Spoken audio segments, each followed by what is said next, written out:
है बहुत बुरा हो रहा है, बहुत जालिमाना है, बहुत जाबराना है।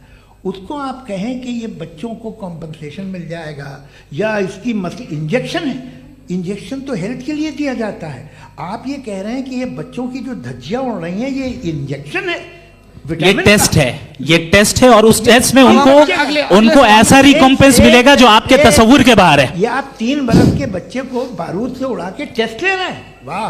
वो नहीं ले रहा है, खुदा नहीं उड़ा रहा है, इजराइल उड़ा रहा है जी। ये तो उसको कंडेम अगला सवाल लेते हैं, अगला सवाल लेते हैं प्रोफेसर पुरुषोत्तम अग्रवाल।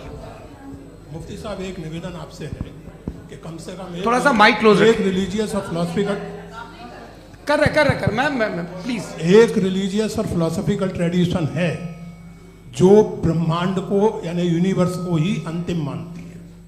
सर्वम खलु इदम ब्रह्मम, this is Chandogya Upanishad and it completely rules out the existence और नेसेसिटी, आपके शब्दों में नेसेसिटी ऑफ अ क्रिएटर।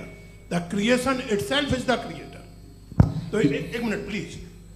दूसरा जो सवाल आपने अभी जो आप बार बार कह रहे हैं कि भगवान विद्वान भी है, वाइज, सब जानने वाला, तो अगर विजडम में दुनिया भर के पापों और अत्याचारों को बर्दाश्त करना शामिल है तो फिर इसका मतलब ये हुआ कि अगर मैं फ्री विल से उसको अपोज करता हूं तो ईश्वर की विजडम और मेरी फ्री विल में कॉन्ट्राडिक्शन है। Because when I am opposing whatever is happening in Gaza, then I am opposing the God's will और गॉड्स विजडम। जवाब लेते हैं क्योंकि तो गॉड की विजडम में, एक मिनट सर प्लीज सर, ये एक जुमला, गॉड की विजडम है कि गाजा में जो कुछ हो रहा है वो हो रहा है, मैं उसका अपोज कर रहा हूं तो मैं गॉड की विजडम के खिलाफ जा रहा हूं। एक सवाल। दूसरा ये नहीं, आपने 2 ऑलरेडी। सर आप और सवाल कर लें, लेकिन मुझे 2 जवाब दे। पहले आपने ये कहा, सुनिए मेरी बात सुनिए। इजराइल के गॉड के मुताबिक तुम्हारा ठीक हो रहा है ना? नहीं हो रहा है, ठीक नहीं हो रहा है। मैं बता रहा हूँ क्या हो रहा है, आप तशरीफ रखें, मैं बता रहा हूँ क्या हो रहा है।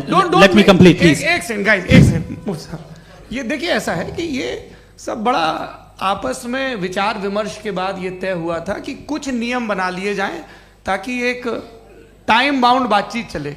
और भाई साहब, आप बड़ा जरूरी काम कर रहे हैं लेकिन कैमरे के फ्रेम में आके उस काम को गड़बड़ कर दे रहे हैं। ठीक है गुरु, अब मेरे को कहीं का गुस्सा कहीं निकालना था, सॉरी। नहीं, कोई गुस्सा नहीं है जी। तो प्रोफेसर ने सवाल पूछे, आप उनके जवाब दें और थोड़ा ये सब लोग थोड़ा ख्याल रखें भाई, सवाल संक्षिप्त रखें जी। आपने 2 सवाल किया। सबसे पहला ये कहा कि हमारे पास ये कॉन्सेप्ट है कि ये यूनिवर्स खुद नेसेसरी बीइंग है, creation itself is the creator. How irrational is this कि मैं एग्जिस्ट करूंगा बाद में लेकिन अभी एग्जिस्ट कर भी रहा हूं, यानी एक ही टाइम में एग्जिस्ट भी कर रहे हैं, नहीं भी कर रहे हैं। This is not true. दूसरी चीज, आपने कहा कि अगर इजराइल में, सॉरी माफ कीजिएगा, Israel doesn't exist, occupied Palestine में अगर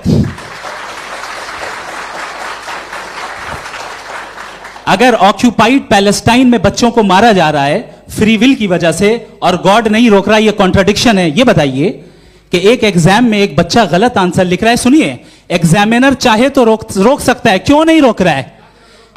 ये कॉन्ट्रडिक्शन है, ये कॉन्ट्रडिक्शन नहीं है। नहीं सर, ये आपस में जी, ये क्या आपका सवाल? माइक दीजिए। फ्री विल दिया गया है टेस्ट के लिए, अकाउंटेबिलिटी के लिए। अगर फ्री विल नहीं होता तो आप कहते हैं हमें रोबोट बना दिया गया। नॉट मिसरिप्रेजेंट माय पोजीशन, आपकी जो भी पोजीशन, मैं अपनी फ्री विल के नाते, अपने ह्यूमन विजडम के नाते गाजा में हो रही अत्याचार का विरोध करता हूं। बिल्कुल करना चाहिए। आपके हिसाब से मैं गॉड की विजडम का विरोध कर रहा हूं? बिल्कुल नहीं, जो हो रहा है गॉड, बिल्कुल भी नहीं, बिल्कुल भी नहीं। उसका वहां पर गाजा में कत्ल होना ये इंसानों के गलत इस्तेमाल का नतीजा है, फ्री विल के इस्तेमाल का नतीजा है।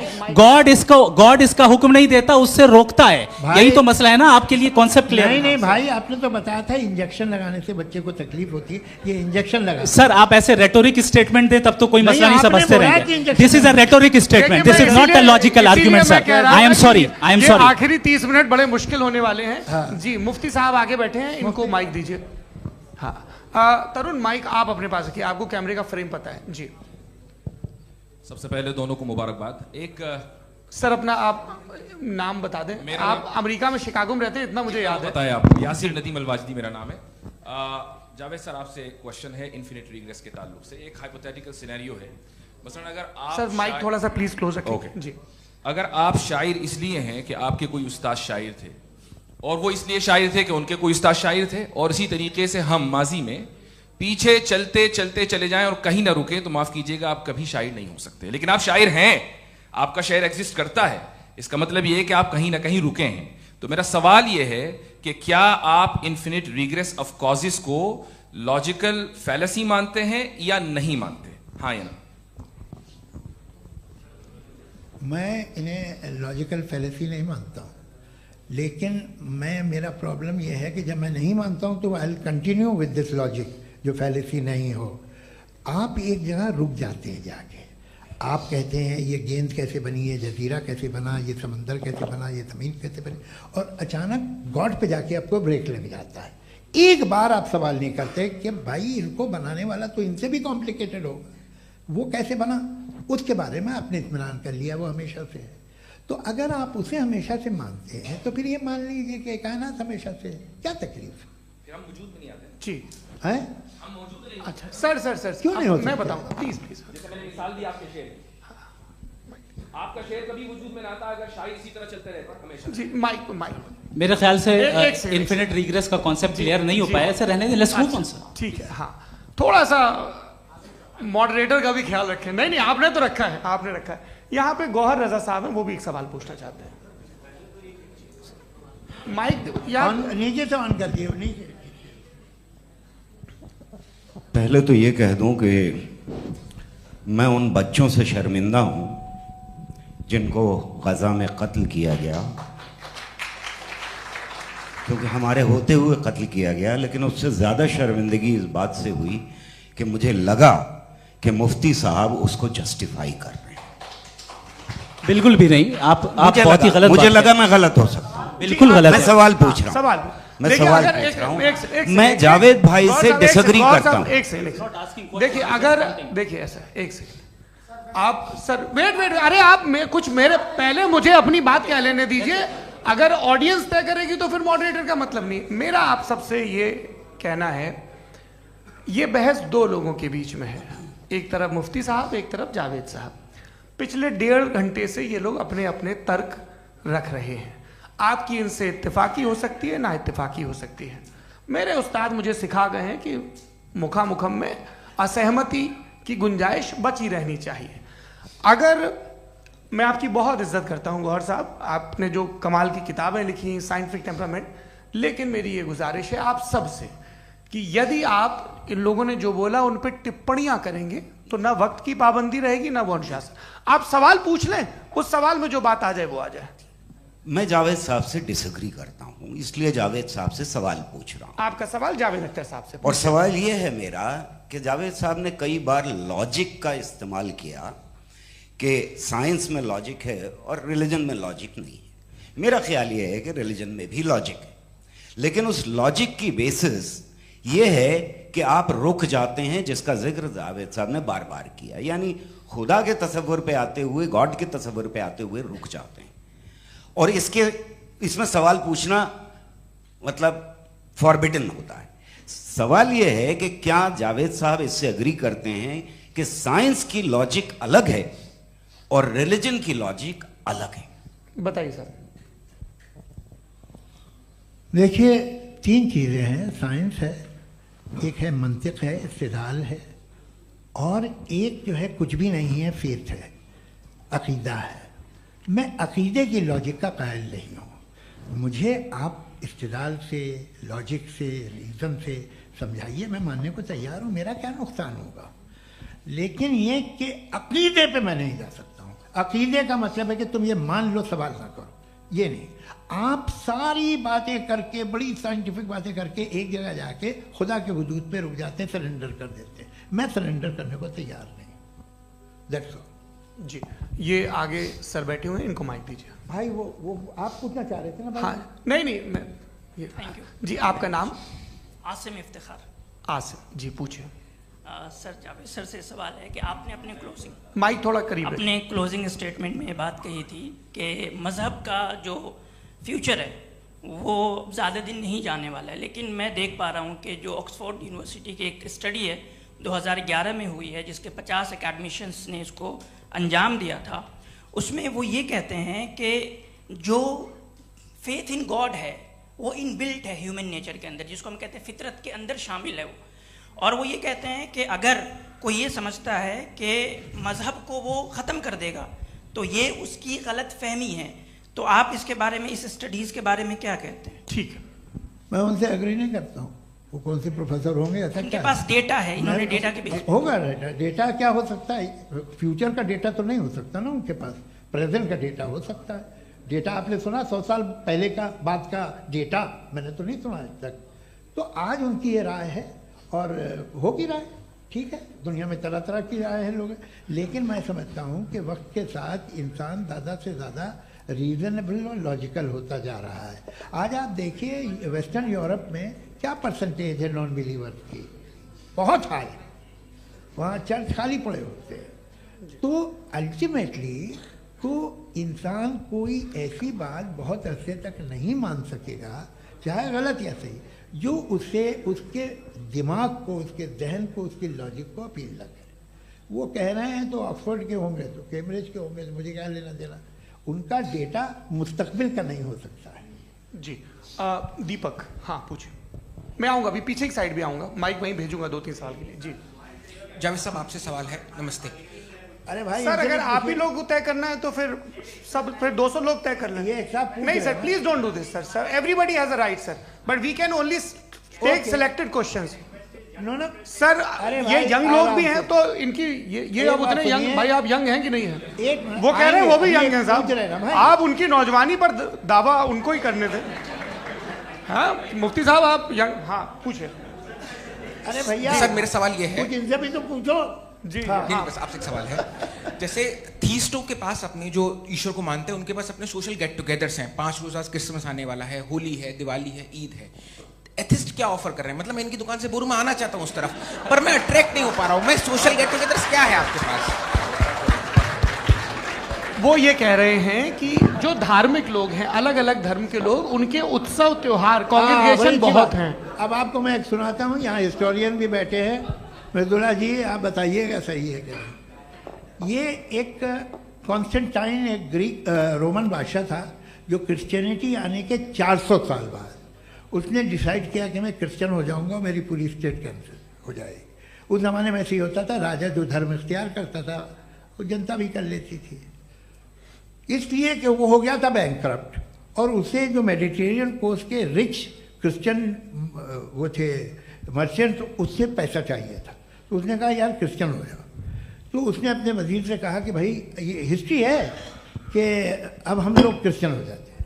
कहते सर हो जाएंगे, कोई प्रॉब्लम नहीं है, लेकिन एक प्रॉब्लम ये है कि 17 दिसंबर से 25 दिसंबर तक जो पेगन फेस्टिवल होता, जो पेगन थे वो लोग, जो फेस्टिवल होता है वो बंद हो जाएगा, इसलिए कि हम क्रिश्चियन हो गए तो होगा नहीं। तो वो बच्चों को बहुत बुरा लगेगा, पब्लिक को बहुत इंजॉय करते हैं, खासतौर से 25 को मेन डे। उसने कहा हाँ ये तो सही कह रहे हो। ये जीसस क्राइस्ट की पैदाइश कब थी? पहले साहब वो अप्रैल में थी। नहीं, कट करो, वो 25 दिसंबर को है। यह हकीकत है जी। और 400 साल बाद क्रिश्चियनिटी के अप्रैल से दिसंबर ले आए, और इसलिए कि यहाँ पेगन फेस्टिवल होता था। अब मनाते हैं आप आराम से। ये जो सारे फेस्टिवल हैं ये रिलीजन से, हर एक को एक इंटरटेनमेंट डिपार्टमेंट चाहिए होता है अपनी कंपनी चलाने के लिए। तो ये रिलीजन ने, ये सेकुलर त्यौहार थे जिन्हें रिलीजन्स ने ले लिया है। ये मौसम के थे, फसलों के थे, किसानों के थे, उसको आपने लेके रिलीजियस रंग दे दिया। ये कोई रिलीजन से थोड़ी आए आप। अच्छा हमें देखिए, हम तो मुल्द हैं, हम ईद मनाते हैं, हम दिवाली मनाते हैं, हम होली मनाते हैं, हम क्रिसमस मनाते हैं। बम्बई की फिल्म इंडस्ट्री की सबसे बड़ी होली हमारे घर में, सबसे बड़ी ईद हमारे घर में। वो हमारे सोशल वो है, हमारा हेरिटेज है। ऐसा थोड़ी है कि we will throw the baby along with the water. ये तो अच्छी चीज़ है, इन्हें रखो, जो बेकार है फेंक दो। जी हाँ, हेलो जी, मेरा सवाल नादवी जी से है। जैसा कि आपने बोला कि गॉड टाइम के भी परे हैं, और गॉड इतनी कॉम्प्लेक्स चीज़ है कि उसे ह्यूमन माइंड समझ नहीं सकता, और गॉड ने अर्थ पे फ्री विल भी दे दी है। तो आप अपना वक्त ज़ाया क्यों कर रहे हैं गॉड के बारे में बात करके? अपन को तो बात करनी चाहिए कि सोसाइटी को बेहतर कैसे करें। जी, मैं गॉड वही बताता है सोसाइटी को कैसे बेहतर करे। अभी मैं आपका जवाब देता हूँ। आपने कहा कि टाइम पे वो एग्जिस्ट नहीं करता, सो जैसा आपने बोला कि गॉड बहुत ही कॉम्प्लेक्स चीज है। मैंने और कहा ही नहीं कि कॉम्प्लेक्स है, तो आपके अल्फाज है। कॉम्प्लेक्स का लफ्ज गॉड के लिए सुइटेबल नहीं है। क्यों? क्योंकि कॉम्प्लेक्स वो चीजें होती हैं जो ऑब्जेक्ट हो। God is not an object जिसको आप इंस्ट्रूमेंट के जरिए लेबोरेटरी में जाके टेस्ट करें, oh it's very complex. No, वो कोई कार का इंजन नहीं है। मेरा वो सवाल फिलोसॉफिकली नेसेसरी बीइंग ऐसी बीइंग है जो सिंपल बीइंग है। हाँ, आप उसको मुकम्मल तौर पे उसकी तमाम हिकमतों को जान ले और हर चीज को जान ले, ये पॉसिबल नहीं है, क्योंकि वो ऑल वाइज है, आप ऑल वाइज नहीं है, और वो खुदा है, वो आपको सारी चीजें बता दे, ये जरूरी नहीं। मेरा सवाल ये नहीं था, मेरा सवाल ये था कि जब गॉड इतना परे है इस दुनिया से कि उसने अर्थ पे फ्री विल भी दी है, हम सब ह्यूमंस की फ्री विल है, और जो सोसाइटी में हो रहा है वो अपन लोग डिसाइड करेंगे, तो अपन लोग डिसाइड नहीं करेंगे ना, अपन लोग डिसाइड नहीं करेंगे। गॉड जो है, गॉड ने वो उसकी जात, उसकी एग्जिस्टेंस टाइम एंड स्पेस से परे है, लेकिन वो हमारा टेस्ट ले रहा है और उसी गॉड ने हमें बताया कि तुम्हें क्या करना है क्या नहीं करना है, तो जाहिर है उस गॉड की बात सुनेंगे ना हम। वो पीछे एक चश्मा लगाया जो मैम खड़ी हैं, उनको दीजिए। हाँ, आप जी जी बिल्कुल आएंगे। देखिए मैं कोशिश कर रहा हूँ सब तरफ जाने की। हाँ, उनको दीजिए माइक जी। हेलो सर, मैं ओमनी प्रेजेंट नहीं हूँ, टाइम पाबंद हूँ, और जहां तक कोशिश कर सकता हूँ करूंगा। जी, अपना नाम बताइए। मेरा नाम उर्सुला है, मैं दिल्ली यूनिवर्सिटी की एक स्टूडेंट हूँ और मैं स्टूडेंट फेडरेशन ऑफ इंडिया से हूँ। मेरा सवाल मुफ्ती जी से है कि इस हॉल के इस कमरे में बैठ के हम लोग रेप की मोरालिटी के बारे में फिलोसफिकली बात तो कर सकते हैं, बट असलियत ये है कि रोजमर्रा की जिंदगी में औरतें रेप के थ्रू गुजरती हैं, और हम लोग सिर्फ नंबर्स पे इस तरह नहीं देख सकते, क्योंकि कितनी औरतें हैं इन कंट्रीज में जहाँ पे आप बता रहे हैं कि केसेस कम हैं, जिनका एक्सेस है कि वो जाके केस फाइल कर सकें। कितनी औरतें हैं जो जिनको काम करने की आज़ादी है उन कंट्रीज में। यूरोप में ये आज़ादी आ गई, यूरोप में ये रूल्स आ गए, तो हम आज उसके बारे में बात कर पा रहे हैं। जी, जवाब। आपने ये कहा कि कमरे में बंद होकर हम लोग इस पर फिलोसफिकली बात कर सकते हैं, लेकिन हकीकत में क्या हो रहा है, वो ग्राउंड लेवल पे क्या हो रहा है, जो बहुत गलत हो रहा है, और वो सफ़र कर रही हैं। आई अग्री, बहुत गलत हो रहा है, और जो गलत हो रहा है उसको हमें रोकना है। और क्यों रोकना है, वो गलत क्यों है? हमारे पास इसका ऑब्जेक्टिव फाउंडेशन है, इनके पास उसका ऑब्जेक्टिव फाउंडेशन नहीं है। मैं ये कहना चाह रहा हूं कि जहां पे भी जुल्म हो रहा है, जहां पे भी औरत पे जुल्म हो रहा है, या उसकी इज्जत लूटी जा रही है, या उसे तकलीफ पहुंचाई जा रही है, और सिर्फ औरत नहीं, किसी इंसान के ऊपर भी जुल्म हो रहा है, तो उसके खिलाफ खड़ा होना, ये मॉरलिटी हमारे पास गॉड के पास से आई है। वरना जावेद साहब तो कह रहे हैं कि जो है मेजॉरिटी डिसाइड करेगी, तो मेजॉरिटी तो कभी भी बदल सकती है। क्या आप ये थोड़ी सी आपको गलतफहमी है। मैं अगर मेरे जुमले से ये मदना निकला या मैंने कहा, तो ये जुमला मैं वापस लेता हूँ। ये मेरा मतलब ही नहीं था कि मेजॉरिटी डिसाइड करेगी। मेजॉरिटी डिसाइड करे तो दुनिया में बड़ी, वैसे आपने कहा था ये जुमला। अच्छा, हो सकता है, मैं मान रहा हूँ, बाद में रिकैप कर लेंगे। अरे एक सेकंड, मैं अपनी एक्सप्लेनेशन देता हूँ। मुनासिब बात यह है कि हम सब के सब दिल में जानते हैं कि क्या अच्छा है क्या बुरा है, हमें पता है अच्छी तरह से। जो लोग बुरे काम करते हैं उन्हें भी मालूम अच्छा क्या है। यही तो सवाल था हजरत कि फिर ये मोरालिटी आई कहां से? Cross examination. हाँ जी, हाँ। मोरालिटी साथ रहने की डिजायर से आई, यानी साथ रहकर जो कुछ कह दे, जो कुछ कर दे, वो हो जाएगा। नहीं नहीं, तो आप कायदे से रह ही कर सकते हैं जब तक लोगों में मोरालिटी हो, वरना क्यास हो जाएगा। ये आपको कैसे पता? जी, हमने देखा ना, जहां मोरालिटी का क्यास हो गया, हम देखते हैं। कहां पे देखते भाई? दुनिया में।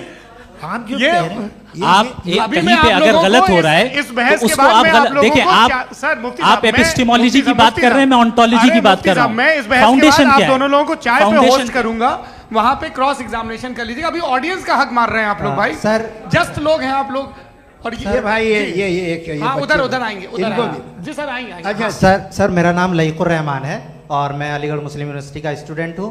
और जहाँ तक मुझे पता है कि sir you are also product of Aligarh Muslim University. मैं भी उसी चमन का बुलबुल। हाँ सर, तो बहुत खुशी हुई मुझे जान करके कि मैं आपसे मिलूंगा। सवाल सर, मेरा सवाल यह है, सर सैयद अलैहिर्रहमा का नज़रिया ये था कि खुदा के वजूद को अक़ल के दायरे में रह कर के तलाश करना, न कि पूरी तौर से उसका इनकार कर देना। Sir, how will you define it? नहीं, तो ये तो आप इन्हें बताइए। ये सवाल आपसे। खुदा का वजूद साबित कर रहे हैं। तो सर आपने इनकार कर रखा है, इस वजह से मेरा क्वेश्चन उन्होंने यही सर से एक सेकंड, सर सैयद ने यही कहा ना कि अक्ल से आप खुदा के वजूद को साबित नहीं कर सकते, यही कहा ना भाई। वो उन्होंने कहा कर सकते हैं और वो कर दिया गया आज। वो फोन दो। तलाश करना या साबित करना अक्ल से अक्ल से नहीं हो सकता। अरे सवाल तो सुन लीजिए जी। अक्ल से नहीं हो सकता है, यही कहा ना आपने। अक्ल से हो सकता है। अरे वो यही कह रहे हैं भाई, आप बता रहे हो सकता है, वो तो कुछ और। आप अगर सर देखो नौजवान फोन ले लो, वो इतनी कमाल की यूनिवर्सिटी है। अरे भाई दे दो ना जरा, एक मिनट दे दो भाई, मेरी बात सुनो, माइक पे बोलो ताकि जो लाखों लोग देख रहे हैं। माइक दे दो ना। अरे देंगे ना माइक, तुम ठहरो तो।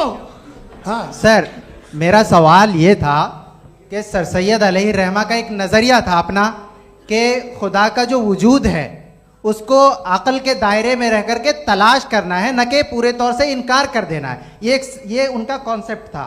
लेकिन मेरा सवाल ये है कि आप इसको कैसे डिफाइन करते हैं, एक्सप्लेन कैसे करेंगे, मैं आपसे जानना चाहता हूँ, क्योंकि you are the product of Aligarh Muslim university.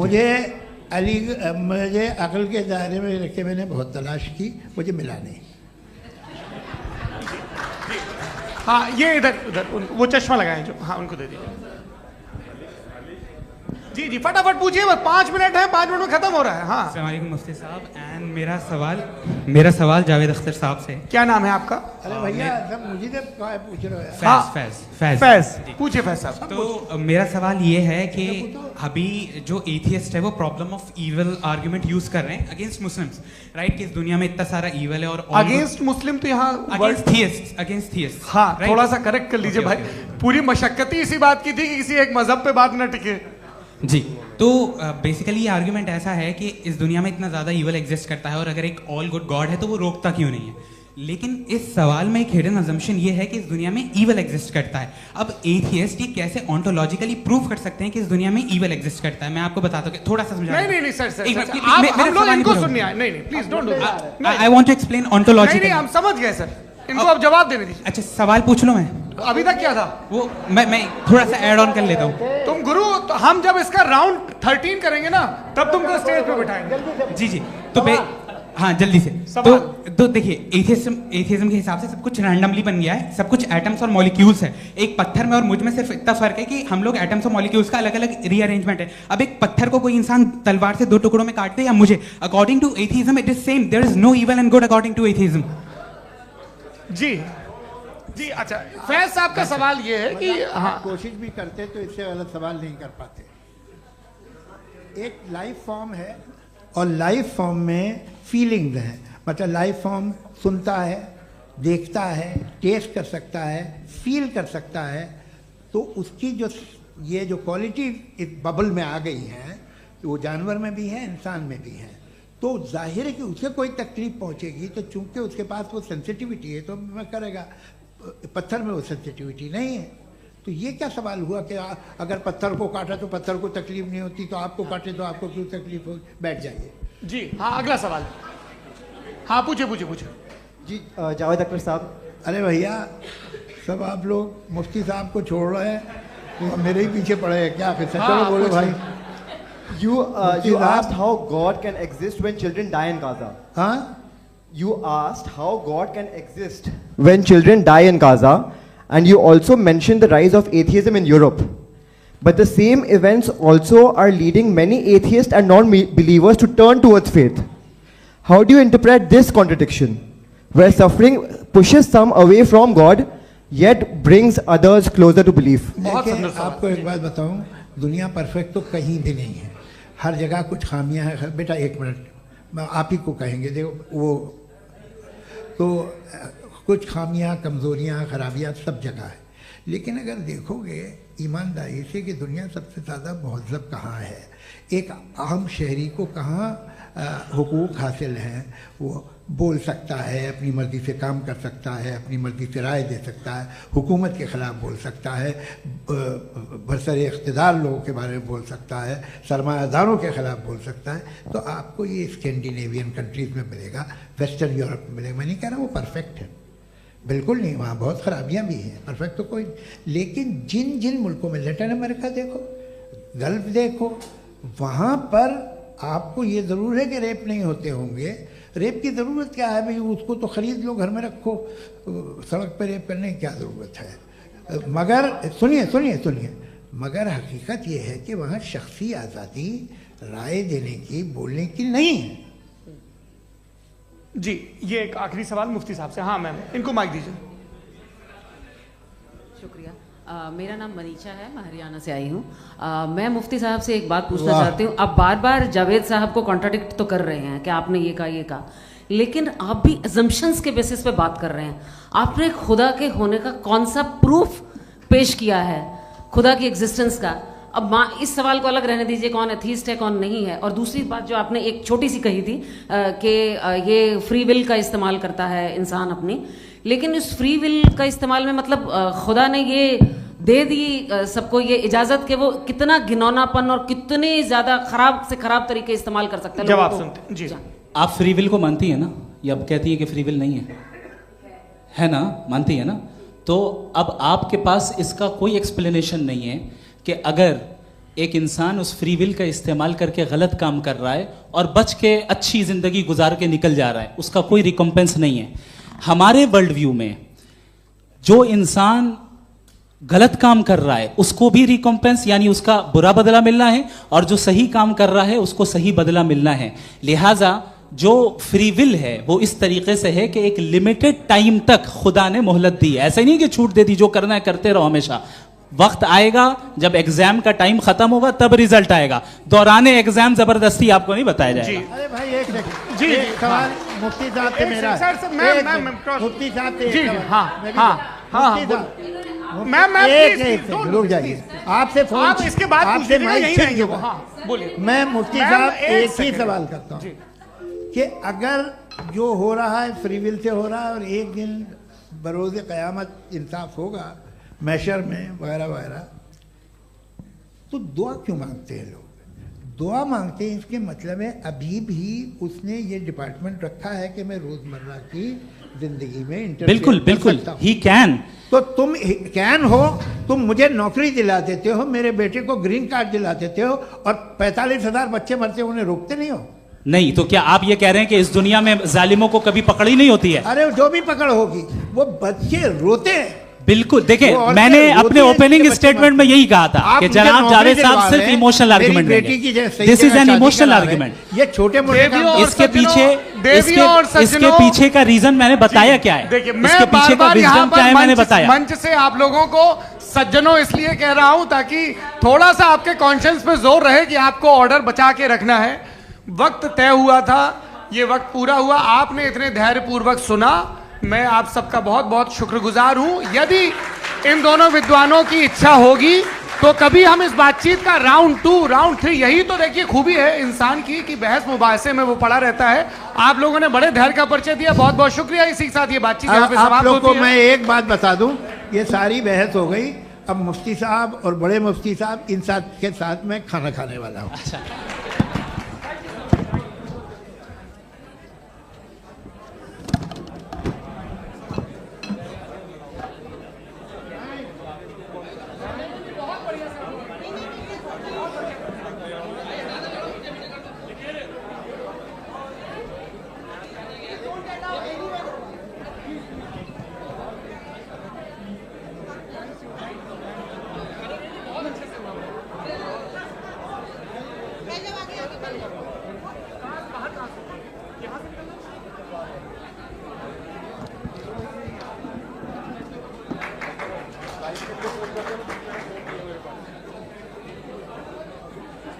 आप